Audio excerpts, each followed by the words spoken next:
Magandang hapon po, Pag-asa Weather Update. Alamin ang lagay ng panahon bukas ng Miyerkules, October 25, 2023 at sa mga susunod na araw.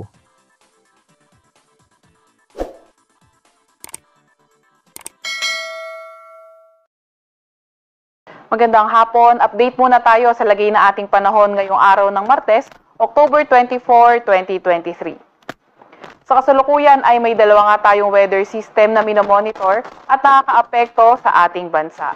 Itong shear line nakakaapekto mostly dito sa may Central Luzon area at itong Northeast Monsoon naman nakakaapekto sa Northern Luzon area pa din. At itong shear line inaasahan nga natin na magdadala ng maulap na papawirin na may mga kalat-kalat na pag-ulan, pagkidlat at pagkulog dito sa area sa Metro Manila, sa may Isabela, sa may Aurora, sa may Calabarzon, pati na rin sa area ng Camarines Norte. Kaya yung ating mga kababayan dyan na inuulan ng mga nakaraang araw pa ay pinag-iingat pa rin natin sa mga banta ng pagbaha at pagguho ng lupa, lalo na kapag nagiging katamtaman hanggang sa paminsan-minsan malalakas ang mga pag-ulan. Itong Northeast Monsoon naman o amihan, magdadala ng cloudy skies with rains sa area ng Batanes, sa may Cagayan, pati na rin sa may Apayao. Sa area naman ng nalalabing bahagi ng Cagayan Valley, nalalabing bahagi ng Cordillera Administrative Region at Ilocos Region, better weather condition yung ating inaasahan kung saan may mga tsansa tayo ng mga may hinang pag-ulan. At sa nalalabing bahagi ng Luzon, Visayas at Mindanao, asahan naman natin better weather condition din, pero may mga tsansa pa nga rin tayo ng mga localized thunderstorms. Para sa lagay ng panahon bukas, October 25, Wednesday, asahan pa rin natin or dito na lang sa areas ng mainland Cagayan at Isabela, magdadala ng mga paulan yung shear line. Sa may Batanes area naman, Northeast Monsoon yung magdadala ng mga pag-ulan. Para sa area naman dito sa may Ilocos Region at Cordillera Administrative Region, better weather condition kung saan may mga tsansa pa nga rin ng mga light rains. At sa Metro Manila at nalalabing bahagi ng Luzon, magandang panahon din naman yung inaasahan natin, pero may mga tsansa pa nga rin ng mga localized thunderstorms. Agwat ang temperatura sa Metro Manila at Tugigaraw maglalaro mula 24 to 30 degrees Celsius. Sa Lawag at Legazpi naman maglalaro from 24 to 32 degrees Celsius.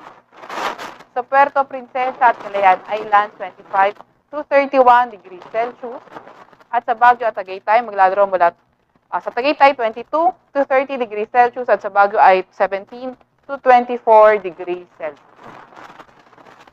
Sa Visayas at Mindanao naman for tomorrow, inaasahan pa nga rin natin better weather condition kung saan may mga tsansa nga lang tayo ng mga localized thunderstorms. Agwat ang temperatura sa Cebu, 25 to 32 degrees Celsius. Sa Iloilo naman ay 26 to 32 degrees Celsius. Sa Tacloban, 25 to 31 degrees Celsius. Sa Cagayan de Oro, 24 to 32 degrees Celsius. At sa Davao, 24 to 33 degrees Celsius. Sa Zamboanga naman ay 24 to 32 degrees Celsius.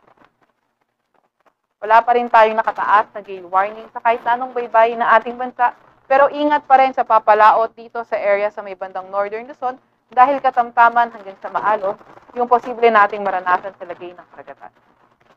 Para sa 3-day weather outlook ng mga pangunahing syudad natin, may kita natin dito sa Metro Manila Wednesday and Thursday, partly cloudy to cloudy skies tayo na may mga tsansa ng mga localized thunderstorms. Pero pagdating ng Friday at Saturday, although partly cloudy to cloudy skies tayo, isolated light rains naman yung inaasahan natin. Sa Baguio naman, patuloy pa rin yung partly cloudy to cloudy skies na may mga isolated light rains for Thursday to Saturday.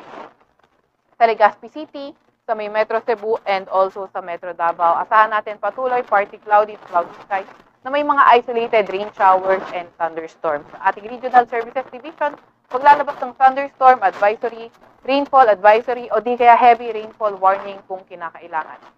Agwat ang temperatura natin sa Metro Manila sa susunod na 3 araw, maglalaro from 23 to 31 degrees Celsius. Sa Baguio naman ay 16 to 23 degrees Celsius. Sa may Legazpi ay 24 to 32 degrees Celsius. Sa Metro Cebu ay 25 to 32 degrees Celsius. At sa Davao ay 24 to 34 degrees Celsius.